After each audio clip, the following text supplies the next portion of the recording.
जय हिंद दोस्तों, आप सभी का स्वागत है एक बार फिर से आपके अपने यूट्यूब चैनल यूनिक ज्ञान में।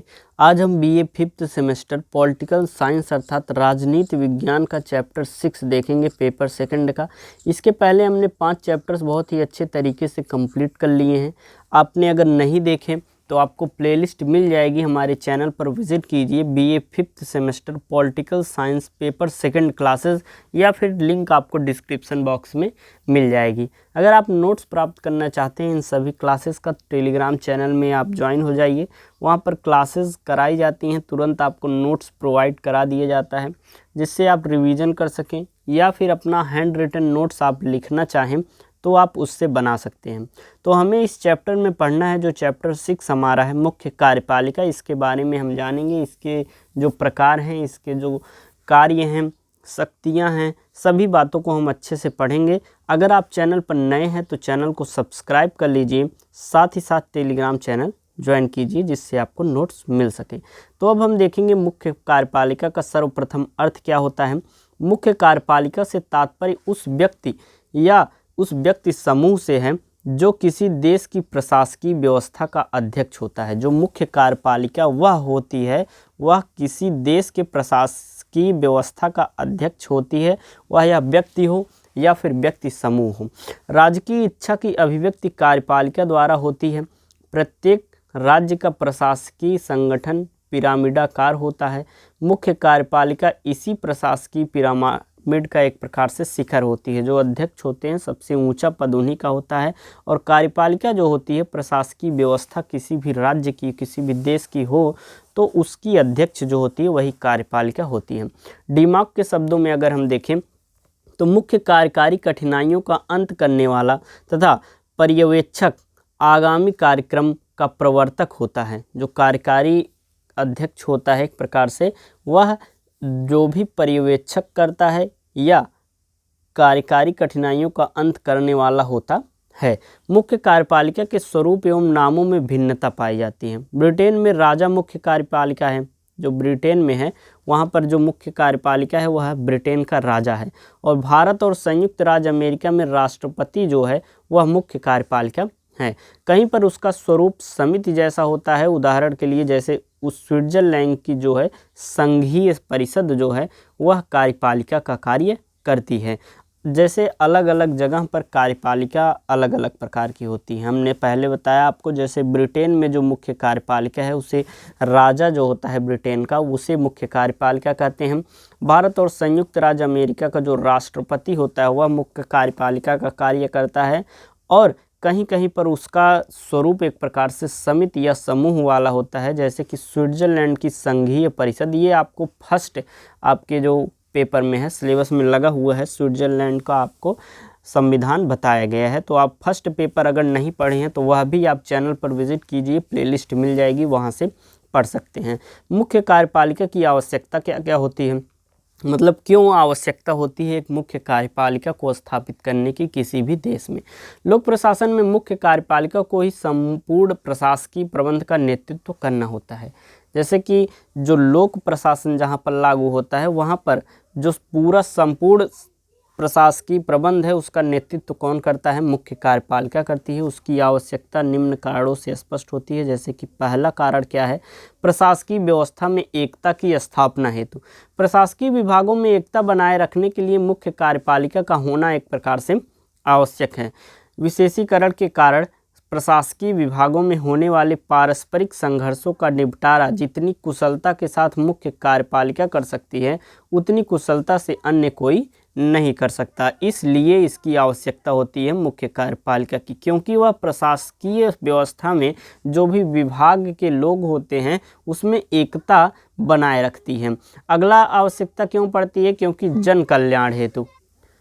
लोक कल्याण आधुनिक राज्य का लक्ष्य है। यह उत्तरदायित्व लोक प्रशासन का है। लोक प्रशासन यह उत्तरदायित्व मुख्य कार्यपालिका के निर्देशन में ही प्राप्त कर सकता है। व्यवस्थापक को सूचना प्रदान करने के लिए भी मुख्य कार्यपालिका की आवश्यकता होती है। मुख्य कार्यपालिका ही व्यवस्थित व्यवस्थापिका को प्रशासन के संबंध में सूचनाएं जो है वह प्रदान करती है। बस आप ध्यान से सुनते रहिए, आपको बहुत ही अच्छे तरीके से मुख्य कार्यपालिका के सभी जो कार्य हैं या उसकी आवश्यकता है, महत्व है, सभी चीज़ें, आखिर कार्यपालिका क्यों स्थापित की जाती है, सभी बातें आपको अच्छे से समझ में आ जाएगी। बस आप ध्यान से देखते रहिए, और कोई भी क्वेश्चन आपको समझ में ना आए तो कमेंट में आप पूछ सकते हैं।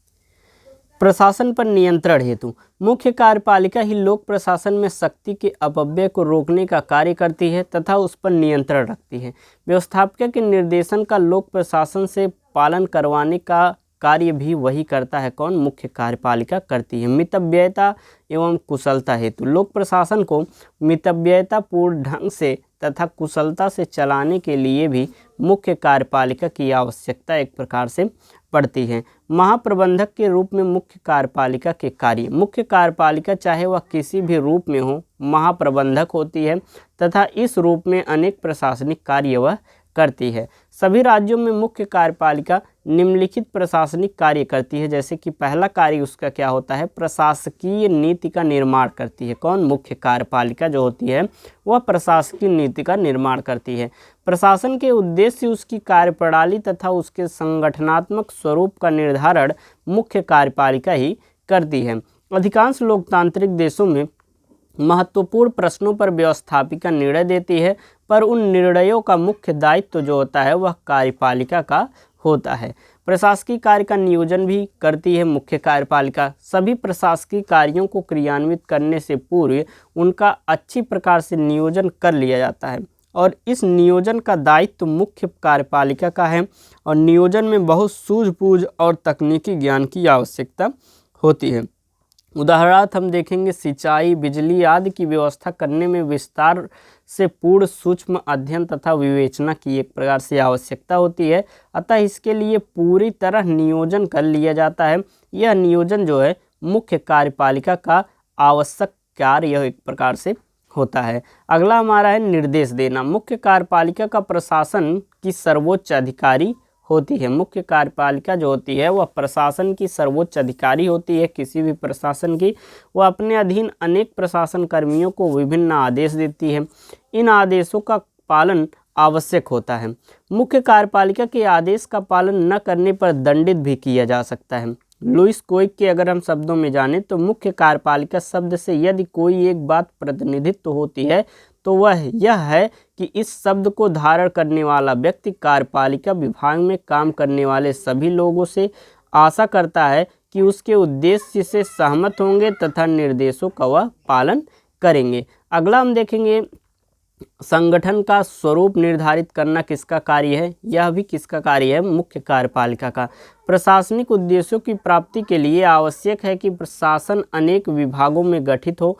इन विभागों के स्वरूप, आकार और कार्य पद्धति का निर्धारण जो है मुख्य कार्यपालिका ही करती है। मुख्य कार्यपालिका बहुत सूझबूझ तथा उत्तरदायित्व से संगठन करती है। यदि प्रशासकीय विभागों का संगठन जो है वह चुस्त व दक्ष होता तो लोक प्रशासन सही ढंग से अपना कार्य कर पाएगा। जैसे कि कोई भी प्रशासकीय विभाग है, उसका संगठन करने के लिए उसके सदस्यों का चुनाव अगर सही से हुआ रहेगा तो वह जिस कार्य के लिए विभाग बनाया जाएगा वह कार्य बहुत ही अच्छे तरीके से होगा। तो यह कार्य जो है कौन करता है? मुख्य कार्यपालिका करती है। इसलिए मुख्य कार्यपालिका विभागों के निर्माण तथा पुनर्गठन की प्रक्रिया में निरंतर लगी रहती है। अगला हम देखेंगे प्रशासन कर्मियों की भर्ती एवं नियुक्ति के बारे में। प्रशासनिक कार्यों के लिए अनेक कर्मियों की आवश्यकता पड़ती है। चपरासी से लेकर उच्च अधिकारी तथा विविध कर्मियों की आवश्यकता पड़ती है। मुख्य कार्यपालिका अधिकारी ही इन प्रशासन कर्मियों की नियुक्ति, पदोन्नति, सेवा मुक्ति का कार्य करते हैं। जैसे कि जो सदस्यों का चुनाव अगर करते हैं, नियुक्ति करते हैं मुख्य कार्यपालिका, तो वही उनकी पदोन्नति भी करते हैं और उनको सेवा मुक्त अर्थात रिटायर भी वही करते हैं। प्रशासन कर्मियों की सेवा शर्तों, पदोन्नति एवं सेवा मुक्ति के नियमों का निर्धारण भी सिद्धांततः मुख्य कार्यपालिका करती है। इन नियमों को परिवर्तित करने का अधिकार भी मुख्य कार्यपालिका का ही होता है। छठवां हम देखेंगे इसका कार्य क्या होता है? विभिन्न विभागों में समन्वय करना। शासन का कार्य सुचारू रूप से चलाने के लिए अनेक विभागों की आवश्यकता पड़ती है, परंतु शासन के ये विभाग एक दूसरे से पृथक नहीं होते हैं। प्रशासन की क्षमता तथा कुशलता के लिए इन विभिन्न विभागों में समन्वय स्थापित करने का दायित्व मुख्य कार्यपालिका का ही होता है। हमने यह पहले ही बताया। आपको अगला बताते हैं इनका कार्य, लोक संपर्क का कार्य। लोक प्रशासन की सफलता के लिए जन सहयोग की बहुत आवश्यकता होती है। अगर लोक प्रशासन जो है अच्छे ढंग से चलाना है तो लोगों का सहयोग, जन सहयोग की बहुत आवश्यकता होती है। जन सहयोग प्राप्त करने के लिए तथा जनता की उसकी भलाई से संबंधित कार्यों की जानकारी देने के लिए जनसंपर्क बहुत ही आवश्यक होता है। लोक प्रशासन में लोक संपर्क को प्रभावशाली बनाने की व्यवस्था करना मुख्य कार्यपालिका का एक महत्वपूर्ण कार्य हो जाता है। अगला हम देखेंगे, अगला कार्य प्रशासन पर नियंत्रण और निरीक्षण करना। प्रशासन को कार्य कुशल एवं प्रभावशाली बनाने के लिए मुख्य कार्यपालिका उस पर नियंत्रण रखती है तथा उनका निरीक्षण करती है। वह अपने अधीनस्थ प्रशासनिक अधिकारियों से रूप में सूचनाएं तथा प्रतिवेदन प्राप्त करती हैं और उनके कार्यों की जांच के लिए मुख्य कार्यपालिका विशेष विभाग की स्थापना भी करती है। विशेष आवश्यकता पड़ने पर जांच आयोग की स्थापना भी करती है। बहुत ही सरल शब्दों में आपको यहाँ पर बताया जा रहा है, बस ध्यान से आप सुनते रहेंगे तो बस एक बार आप समझ लेंगे कि यह क्या क्या कार्य करते हैं, किस विभाग में करते हैं, क्या उनके साधन होते हैं, तो अच्छे से आप लिख ले जाएंगे। तो बस आप ध्यान से सुनते रहिए। वीडियो ख़त्म होगी तो आपको नोट्स मिल जाएगा, वहाँ पर से एक बार रिवीजन कर लीजिएगा, बहुत ही अच्छे तरीके से आपको याद हो जाएगा। अगला है हमारा वित्तीय व्यवस्था करना। लोक प्रशासन पर अत्यधिक व्यय होता है और मुख्य कार्यपालिका का यह प्रमुख कार्य है कि वह लोक प्रशासन के संपूर्ण व्यय के लिए आय की व्यवस्था करती है तथा आय व्यय का वार्षिक बजट तैयार भी करती है। व्यवस्थापिका द्वारा उस बजट को स्वीकृत भी कराती है और प्रशासन पर वित्तीय नियंत्रण रखना भी मुख्य कार्यपालिका का कार्य है। आपका अगला चैप्टर भी बजट ही है, जो कि बहुत ही अच्छे तरीके से आपको पढ़ाया जाएगा। बस आप कमेंट करके जो भी प्रश्न हो आप पूछ लिया करिए, अगर आपको नहीं समझ में आता है कुछ भी। साथ ही साथ आपको अन्य कोई सब्जेक्ट पढ़ना हो तो आप कमेंट करके उसका सिलेबस बता सकते हैं, कंप्लीट कराया जाएगा आपका। और किस यूनिवर्सिटी से हैं यह भी बता दें, जिससे आपका जब भी एग्ज़ाम हो उससे पहले आपका सिलेबस कंप्लीट करा दिया जाए। चलिए आगे देखते हैं। इस प्रशासकीय कार्यों में मुख्य कार्यपालिका का क्षेत्र अत्यंत विस्तृत तथा व्यापक है। मुख्य कार्यपालिका प्रशासनिक कार्यों के साथ राजनीतिक शक्तियों की भी स्वामी होती है। डॉक्टर ओम नागपाल के अनुसार देश की सर्वोच्च राजनीतिक शक्ति होने के कारण मुख्य कार्यपालिका को अपने देश का नेतृत्व करना पड़ता है, दल का मार्गदर्शन करना पड़ता है, जनता से सीधे संपर्क रखना पड़ता है, व्यवस्थापिका को देश की गतिविधियों के संबंध में सूचित करना पड़ता है तथा विदेशों में अपने देश का प्रतिनिधित्व भी करना पड़ता है। इस प्रकार मुख्य कार्यपालिका द्वारा किए जाने वाले कार्य जो हैं वह अत्यंत व्यापक हो जाते हैं। इस प्रकार से आपका जो कार्यपालिका इस टॉपिक था वह समाप्त हुआ। अब हम देखेंगे उसका सूत्र अभिकरण क्या होता है और स्टाफ अभिकरण क्या होता है। इन दोनों अभिकरणों को हम इस चैप्टर में पढ़ेंगे। अगले चैप्टर में हम विभाग और प्रत्यायोजन के बारे में पढ़ेंगे, जो कि नेक्स्ट वीडियो आपकी आएगी। उसके बाद आपका बजट चैप्टर आपको पढ़ाया जाएगा।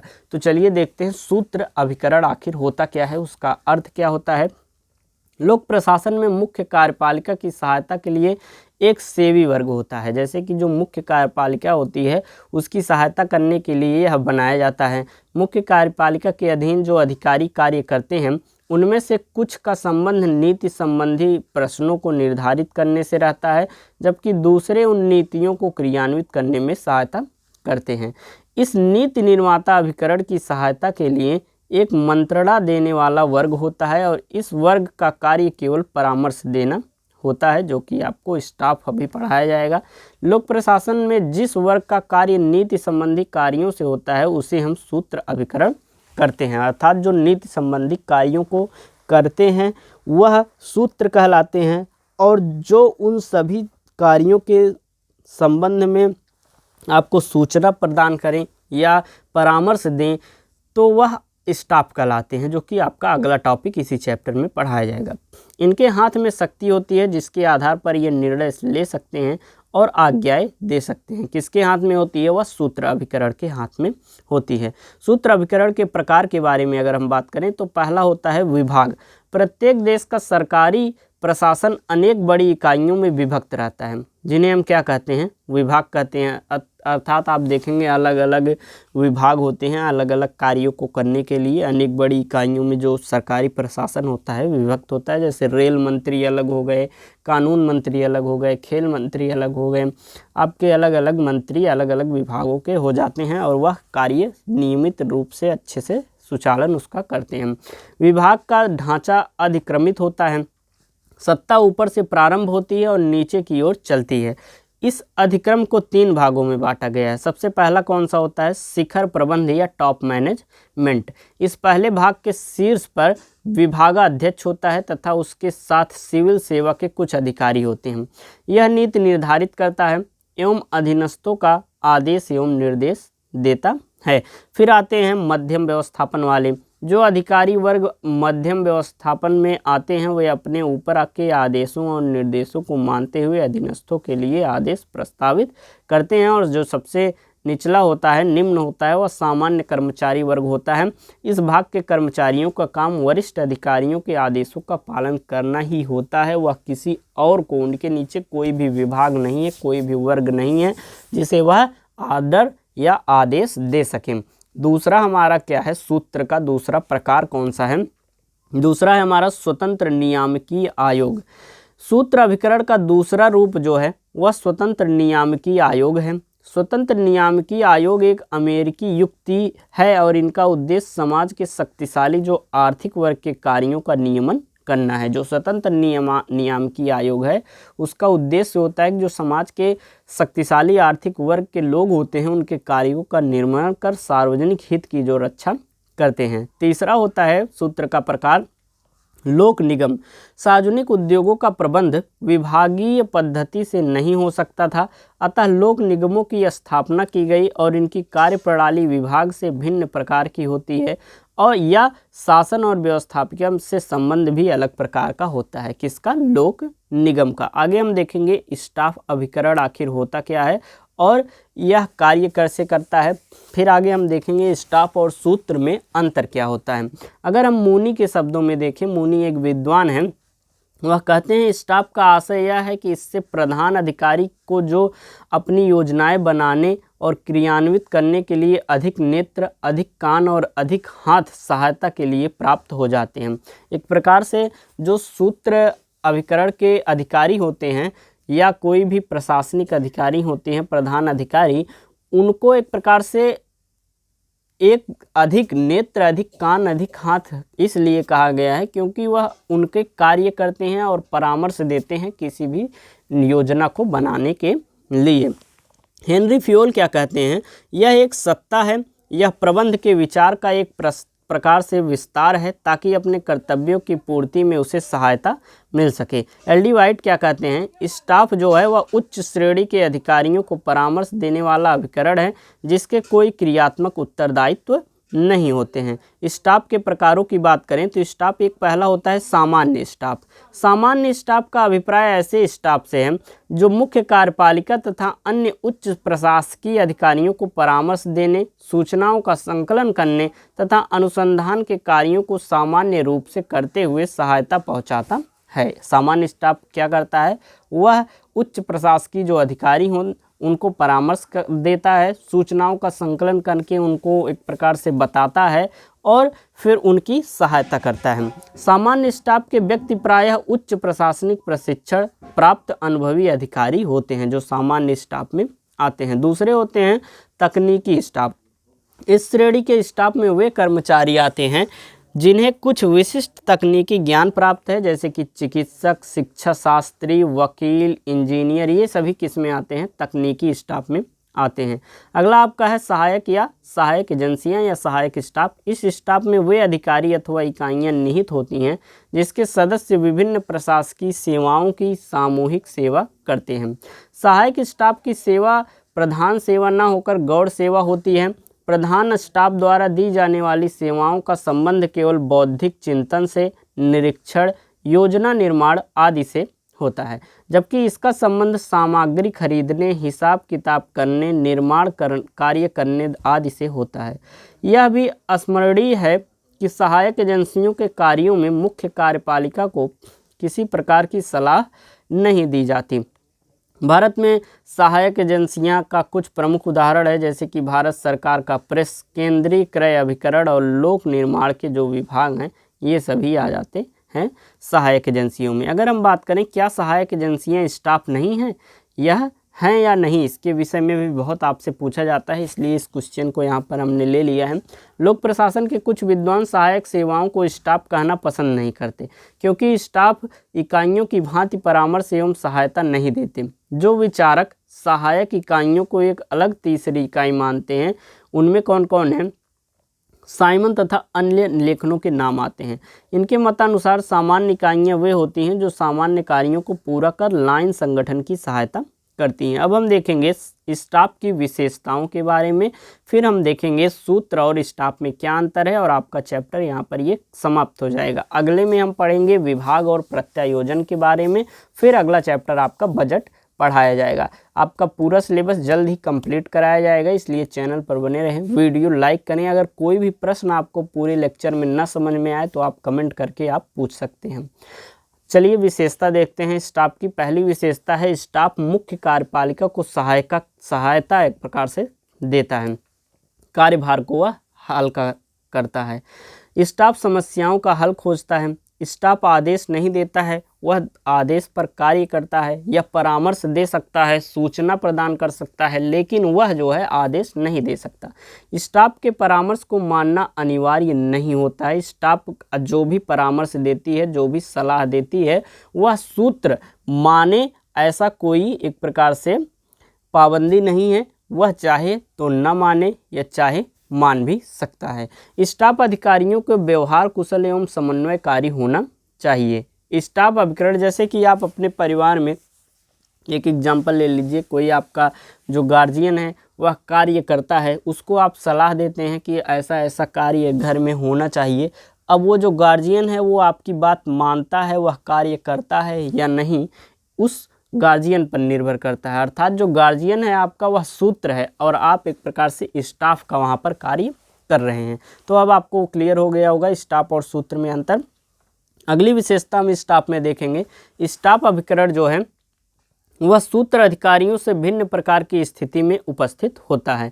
वह स्वामी के समानांतर होता है। स्टाफ अभिकरण के कार्य क्या क्या होते हैं? स्टाफ अधिकारी सूत्र अभिकरण की भांति हस्तांतरित कर्तव्यों का पालन नहीं करते। उनका कार्य यह होता है कि प्रमुख अथवा अन्य कार्यकारी के सामने प्रस्तुत होने से पहले वह समस्याओं के बारे में आवश्यक जानकारी का संग्रह, विश्लेषण, संक्षेपण कर संभावित समाधानों की ओर संकेत करते रहें तथा यह परामर्श दें कि उनमें किसे स्वीकार किया जाए।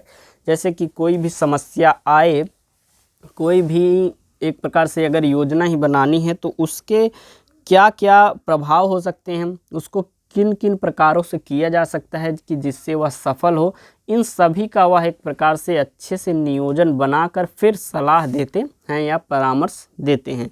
स्टाफ का कार्य होता है पहला तो सूचना संबंधी कार्य। सूचना संबंधी कार्य में स्टाफ मुख्य कार्यपालिका के लिए उन समस्त सूचनाओं का संग्रह करता है जिनके आधार पर वह निर्णय करेगा और वह सूत्र को वह अपना सूचना देता है। फिर अगला है परामर्शकारी कार्य। वह मुख्य कार्यपालिका को सलाह देता है कि उसकी राय में क्या निर्णय किए जाने चाहिए। और तीसरा है निरीक्षणात्मक कार्य। स्टाफ का कार्य है कि वह इस बात पर ध्यान दे कि प्रमुख कार्यकारी ने जो निर्णय लिए हैं वह उपयुक्त सूत्रों या अभिकरणों तक पहुंचा है या नहीं। चौथा कार्य क्या है? तथ्य संग्रह तथा शोध कार्य। स्टाफ अभिकरण मुख्य कार्यपालिका के लिए किसी वांछित विषय के बारे में तथ्य संग्रह करें तथा शोध कार्य करें। पांचवा कार्य है समन्वय करना, मतलब लोगों में समन्वय स्थापित करना। केवल योजनाओं के द्वारा ही नहीं वरन व्यक्ति संपर्क द्वारा भी प्रत्येक स्तर पर निर्णयों के पक्ष में विरोधियों की सहमति प्राप्त करना। छठा है समय की बचत। यह मुख्य कार्यकारी के विषय में समय की बचत करता है। सातवां है उनका नियोजन करना। स्टाफ नियोजन का भी कार्य करता है। स्टाफ जो होता है वह नियोजन कार्य करता है। यह कार्य एक ओर तो कार्य विशिष्टीकरण का द्योतक है, तो दूसरी ओर संगठन को सूत्रबद्ध कर संगठन में एकता लाने का प्रयास करता है। स्टाफ का संगठन से स्थान क्या है संगठन में, यह हम देखेंगे। सैद्धांतिक दृष्टि से सूत्र अभिकरण के साथ अथवा स्वतंत्र रहकर कार्य नहीं करता है, वरन उसके अनुगामी के रूप में कार्य करता है। स्टाफ इकाइयां सूत्र इकाइयों के पद सोपान के विभिन्न स्तरों पर संबद्ध रहती हैं। इस प्रकार स्टाफ अधिकारी सूत्र अधिकारियों के अधीनस्थ रहकर कार्य करते हैं। यह बात तो सूत्र अधिकरण की इच्छा पर निर्भर है कि स्टाफ से परामर्श किया जाए अथवा नहीं, और प्राप्त परामर्शों को माना जाए अथवा नहीं, यह किस पर डिपेंड करता है? यह डिपेंड करता है आपके सूत्र अधिकारियों पर। सूत्र और स्टाफ अभिकरणों के संबंध की उन्नत स्थिति सैद्धांतिक है। व्यवहार में इनके संबंध का स्वरूप 3 प्रकार का हो सकता है। पहला यह संबंध हो सकता है, यह संभव है कि सूत्र अभिकरण स्टाफ अभिकरण पर इतना निर्भर हो जाए कि वह मात्र कठपुतली बनकर रह जाए और शक्ति स्टाफ के हाथों में चली जाए। पहली स्थिति ऐसी है कि जो स्टाफ अभिकरण है, जो कार्य बताए, जो परामर्श दे, वही सूत्र करे। एक प्रकार से सूत्र अभिकरण जो है वह स्टाफ अभिकरण की कठपुतली बनकर रह जाए। दूसरी स्थिति क्या बन सकती है? सूत्र अधिकारी यदि स्वाभिमानी है और उसे अपनी योग्यता पर, कुशलता पर विश्वास है, तो वह स्टाफ से परामर्श ही न ले, और यदि ले तो उसे माने भी ना। अर्थात जो स्टाफ अधिकारी है वह जो भी परामर्श दे उसे माने ही ना। तीसरा स्थिति बन सकती है दोनों के मध्य की स्थिति, मतलब कुछ बातें माने, कुछ बातें न माने। अब हम लास्ट टॉपिक इस चैप्टर का देखेंगे, आपके इस वीडियो लेक्चर का, स्टाफ और सूत्र अभिकरण में क्या क्या अंतर है। स्टाफ तथा सूत्र अभिकरणों का स्वरूप, स्थिति, कार्य और उद्देश्य जो है वह निम्न भेद अर्थात निम्न अंतरों को बताता है। जैसे कि कार्य एवं उद्देश्य संबंधी अंतर जो है वह स्टाफ अभिकरण सहायक और परामर्शदाता का कार्य करता है, जबकि सूत्र अभिकरण संगठन के प्रधान उद्देश्यों की पूर्ति के लिए कार्य करता है। आप इतनी बार दोनों के बीच में डिफरेंस या फिर उनके बारे में जान जाएंगे, इस वीडियो में सुन लिए होंगे कि आपको एकदम क्लियर हो गया होगा। दूसरा क्या है अंतर? पद सोपान संबंधी अंतर। जो सूत्र अभिकरण के सब अधिकारी पद सोपान क्रम में एक दूसरे के नीचे व्यवस्थित होते हैं, एक प्रकार से उनमें पद होता है, लेकिन प्रत्येक अधिकारी अपने ऊपर वाले के नीचे होते हैं। यह सूत्र अभिकरण की बात हो गई। वह उससे आदेश ग्रहण करने वाला तथा उसके प्रति उत्तरदायी होता है। लेकिन जो स्टाफ अभिकरण की स्थिति है वह पद सोपान के बाहर मुख्य अधिकारी के एक प्रकार से समानांतर होती है, सबकी एक प्रकार से शक्ति समान होती है। स्टाफ योजना का निर्माण करता है, जबकि जो सूत्र होता है उस योजना के अनुसार कार्य करता है। स्टाफ अभिकरण जो होता है वह संगठन की क्षमता बढ़ाता है, जबकि जो सूत्र अभिकरण होता है वह अनुशासन रखता है। स्टाफ जो है आदेश नहीं देता, जबकि सूत्र अधिकारी अपने अधीनस्थों को आदेश देते हैं। और अंतिम अंतर है, सूत्र अभिकरण के पास सत्ता होती है, जबकि स्टाफ अभिकरण के पास नहीं होती है। इस प्रकार आपका यह जो चैप्टर है कार्यपालिका, मुख्य कार्यपालिका, इसमें आपको सूत्र अभिकरण और स्टाफ अभिकरण भी बताया गया। अगले में आपको विभाग एवं प्रत्यायोजन के बारे में बताया जाएगा, फिर बजट, फिर आपके कुछ चैप्टर्स बाकी रहेंगे जो कि जल्दी जल्दी आपको करा दिए जाएंगे। वीडियो को लाइक अवश्य करें, अपने दोस्तों के पास शेयर करें, और कोई भी प्रश्न आपको इस चैप्टर में ना समझ में आया हो तो आप पूछ सकते हैं कमेंट करके। धन्यवाद, मिलते हैं अगले वीडियो में।